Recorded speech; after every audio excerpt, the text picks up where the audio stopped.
Hello everyone. Last class में हमने पढ़ा था एक्सरसाइज 1.1 के question number 1, 2 and 3।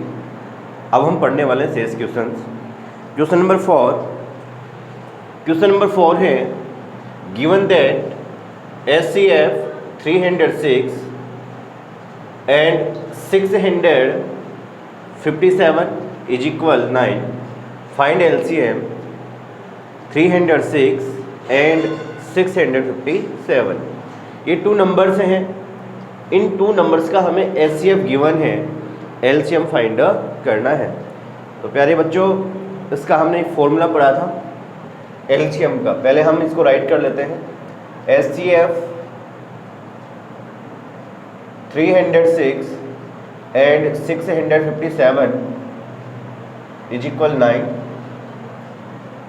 LCM find करना है 306 657, ये हमें फाइंड करना है। तो हम लगा देंगे LCM का फॉर्मूला। LCM का फॉर्मूला क्या होता है? LCM A, B is equal A multiply B upon SCF AB। Value put करिए। LCM AB फाइंड कर रहे हैं।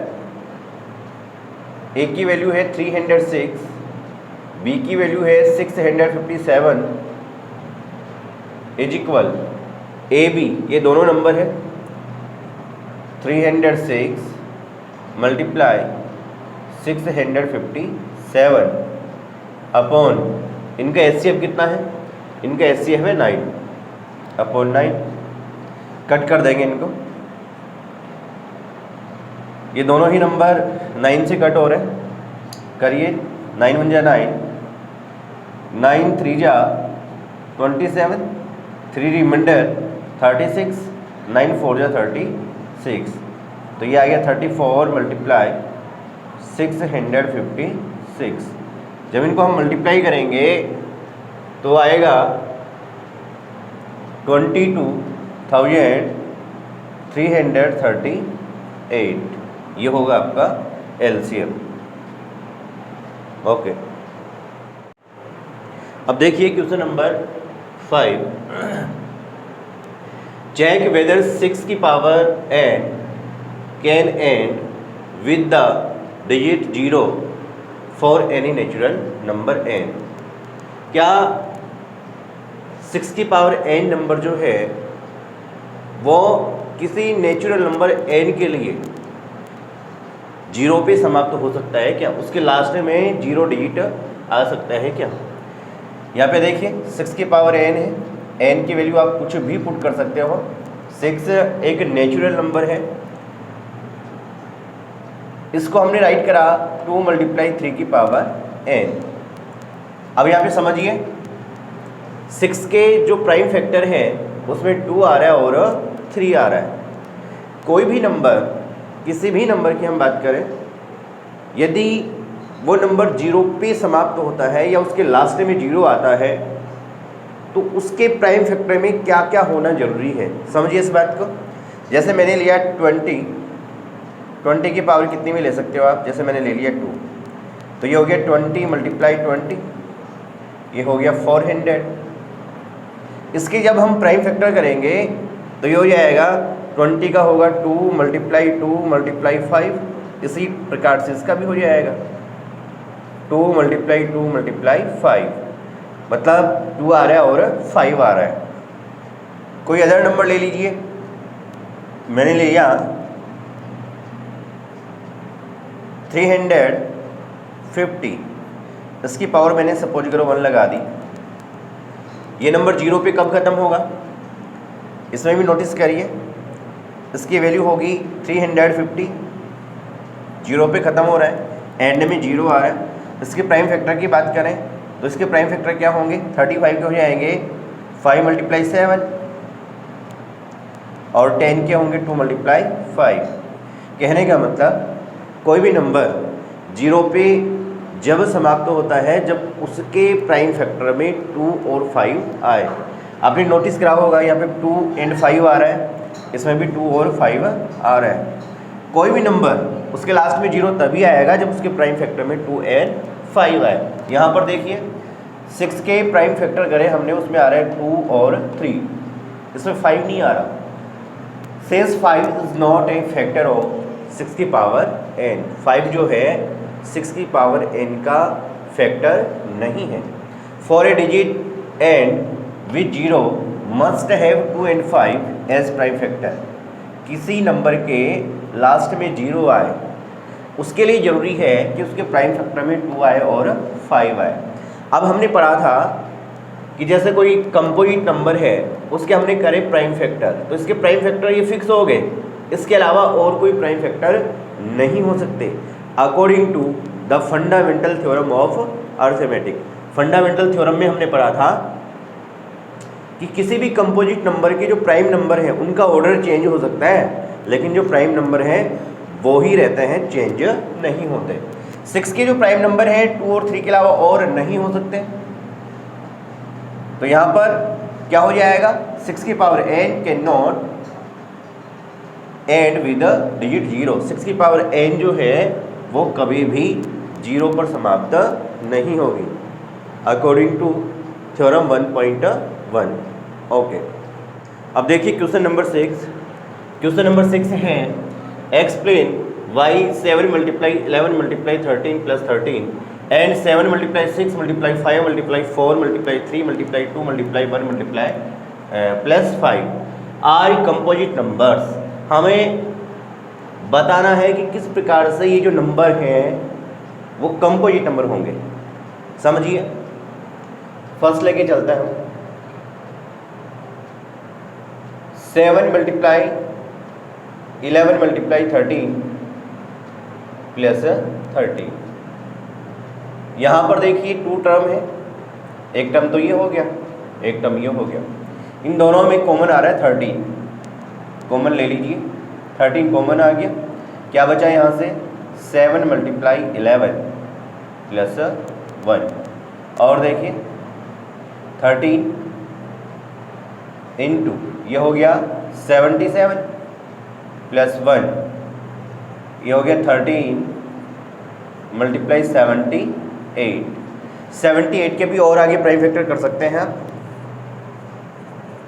2 से डिवाइड करें 39 हो जाएगा, 3 से करें 13, 13 से कर लें 1, तो ये आ गया 13 मल्टीप्लाई 2 मल्टीप्लाई 3 मल्टीप्लाई 13। अब देखिए ये क्या है, ये प्रोडक्ट ऑफ प्राइम नंबर्स है, प्राइम नंबर्स का प्रोडक्ट है। हमने पढ़ा था थ्योरम 1.1 में, 1.1 में ये पढ़ा था हमने कि किसी भी कंपोजिट नंबर को प्राइम नंबर्स के प्रोडक्ट के रूप में हम राइट कर सकते हैं। तो यहाँ पर ये जो प्रोडक्ट है ये प्राइम नंबर्स का है, तो डेफिनेट ये प्रोडक्ट किसी कंपोजिट नंबर का रहा होगा। तो इसको जब मल्टीप्लाई करेंगे हम तो जो नंबर आएगा वो डेफिनेट क्या होगा, कंपोजिट नंबर होगा। ये प्रूव हो गया। इसके बाद में सेकंड, ये भी बिल्कुल ऐसे ही है, सेम ही है। 7 multiply 6 multiply 5 multiply 4 multiply 3 multiply 2 multiply 1 plus 5। इसमें देखिए इसमें भी 2 टर्म हो गए, एक तो ये और एक ये, इन दोनों में कॉमन आ रहा है 5 कॉमन आएगा तो क्या बचेगा 7 multiply 6 multiply 4 multiply 3 multiply 2 multiply 1 plus 5 common आ गया तो यहाँ जाएगा 1। और देखिए 5 इंटू इन सबको जब हम मल्टीप्लाई करेंगे तो ये जाएगा 1008 प्लस 1, सॉल्व करेंगे तो ये जाएगा 5 मल्टीप्लाई 1009। ये क्या है, ये प्रोडक्ट ऑफ 2 प्राइम नंबर्स है, 2 प्राइम नंबर का प्रोडक्ट है, तो डेफिनेट ये क्या हो रहा होगा, एक कंपोजिट नंबर रहा होगा। तो ये हो जाएगा composite number according to theorem 1.1। Okay, इसके बाद में हम पढ़ेंगे क्वेश्चन नंबर 7। अब देखिए एक्सरसाइज 1.1 का last question. There is a circular path around a sports field. एक खेल मैदान है, उसके चारों तरफ एक सर्कुलर पाथ बना हुआ है। Sonia takes 18 minutes to drive 1 round of the field. Sonia जो है वो उसके चारों ओर जो पाथ बना हुआ है उसके पूरा एक चक्कर लगाने में 18 मिनट्स का टाइम लेती है। While Ravi takes 12 minutes for the same, और रवि उसके चारों ओर पूरा एक चक्कर लगाने में 12 मिनट का टाइम लेता है। सोनिया ले रही है 18 मिनट का समय और रवि ले रहा है 12 मिनट का टाइम।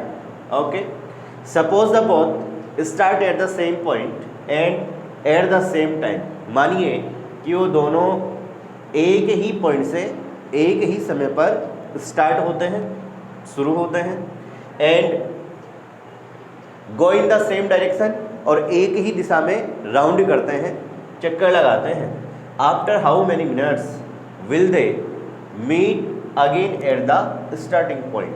वो दोनों कितने समय के बाद में प्रारंभिक जो बिंदु है उस पर मिलेंगे। तो यहाँ पर देखिए आसान से क्वेश्चन है। पहले इन दोनों का टाइम राइट कर लेते हैं हम। सोनिया कितना टाइम ले रही है? सोनिया टाइम ले रही है 18 मिनट, और रवि जो है ये टाइम ले रहा है 12 मिनट। समझिए, एक खेल का मैदान है जिसके चारों ओर सर्कुलर पाथ बना हुआ है, सर्कुलर रास्ता बना हुआ है। सपोज करो सोनिया यहाँ से स्टार्ट होती है और रवि भी यहीं से स्टार्ट होगा। सोनिया इस पॉइंट से स्टार्ट होती है और इस दिशा में दोनों चलना प्रारंभ करते हैं। सोनिया जो है पूरा एक चक्कर लगाती है 18 मिनट में। इसके अलावा रवि जो है पूरा एक चक्कर लगाता है 12 मिनट में। इसका मतलब ये हुआ सोनिया की जो स्पीड है वो कम है और रवि की जो स्पीड है वो ज़्यादा है। रवि टाइम कम ले रहा है और सोनिया एक राउंड लगाने में टाइम ज़्यादा ले रही है। अब बात यह है कि उसमें ये कहा गया है कि वो दोनों इसी पॉइंट से मानी इसी दिशा में राउंड कर रहे हैं, तो कितने समय बाद में वापस इसी पॉइंट पे मिलेंगे। तो समझिए इसको, सपोज करो कुछ टाइम बाद में वो मिलेंगे इस पॉइंट पे। इस पॉइंट पे मिलने का मतलब ये है कि सोनिया के भी कंप्लीट चक्कर होंगे, 1 चक्कर हो, 2 हो, 3 हो, कितने भी राउंड हो कंप्लीट होंगे, और रवि के भी कंप्लीट राउंड होंगे। यानी कि रवि जो है राउंड ज़्यादा लगा चुका होगा और सोनिया राउंड कम लगा चुकी होगी। बात करें टाइम की, कितने टाइम बाद में, सपोज करो सोनिया ने 2 राउंड लगा दिए, तो टाइम कितना होगा इसका? 1 राउंड का टाइम है 18, 2 का कितना होगा? 36। ठीक है, कहने का मतलब ये है कि सोनिया जितने भी राउंड लगाएगी उसमें जो टाइम होगा वो 18 का क्या होगा? मल्टीपल होगा। यानी कि जो टाइम आएगा वो 18 से क्या होगा? डिवाइड होगा। इसी प्रकार से रवि की बात करें, रवि कितने भी चक्कर लगाए इसमें जो टाइम आएगा वो 12 से क्या होगा? डिवाइड होगा। कहने का मतलब ये दोनों कितने समय बाद मिलेंगे, इसका मतलब ये है कि हमें ऐसा नंबर फाइंड करना है जो इन दोनों के टाइम से क्या हो जाए? डिवाइड। अर्थात ऐसा नंबर जो 18 से डिवाइड हो और 12 से डिवाइड हो और वो स्मॉलेस्ट हो। तो इस तरह का जो नंबर है इन दोनों नंबर्स का क्या होगा? एलसीएम। तो हम क्या करेंगे, इन दोनों ही नंबर्स का क्या फाइंड कर लेंगे? एलसीएम फाइंड कर लेंगे। हम फाइंड करेंगे LCM of 18 and 12। Okay, LCM हमें फाइंड करना आता है। हम 18 की फैक्टर करेंगे 9 टाइम, 3 से डिवाइड करेंगे 3 टाइम, 3 से डिवाइड करेंगे 1 टाइम। 12 के प्राइम फैक्टर करते हैं, 12 को 2 से डिवाइड करेंगे 6 टाइम, 12 को 6 को 2 से करेंगे 3 टाइम एंड 3 को 1 से करेंगे 1 टाइम। इस प्रकार से 18 के प्राइम फैक्टर हो गए 2 मल्टीप्लाई 3 की पावर 2 एंड 12 के क्या हो गए 2 की पावर 2 मल्टीप्लाई 3 की पावर 1। एलसीएम में हमने पढ़ा था, एलसीएम ऑफ 18 एंड 12, एलसीएम में हमने पढ़ा था कि कॉमन नंबर लेते हैं उसकी बड़ी पावर और जो बच गया वो भी। तो यहाँ 2 कॉमन आ रहा है तो 2 की पावर कितना जाएगा 2 आ जाएगा। यहाँ 3 कॉमन आ रहा है, 3 की पावर कितना जाएगा 2 आ जाएगा। तो ये हो जाएगा, ये 4 हो गया और ये हो गया 9। टाइम कितना हो जाएगा 9 4 जा 36 आता है। वो दोनों जो स्टूडेंट हैं दोनों जो है वो कितने टाइम बाद में मिलेंगे 36 मिनट बाद में एक दूसरे से इसी पॉइंट पे मिलेंगे। 36 जो है वो 18 से भी डिवाइड हो रहा है और 12 से भी। बात करें इनके राउंड की तो 36 मिनट में सोनिया कितने राउंड कर चुकी होगी 18 2 जा 36, सोनिया के 2 राउंड होंगे और 36 मिनट में रवि जो है वो कितने राउंड कर चुका होगा, रवि के राउंड होंगे 12 3 जा 36। ओके, तो दोनों ही जो स्टूडेंट है वो 36 मिनट के बाद में सेम पॉइंट पर मिलेंगे। ओके बच्चों, ये थी एक्सरसाइज 1.1। इसके बाद में हम पढ़ेंगे एक्सरसाइज 1.2।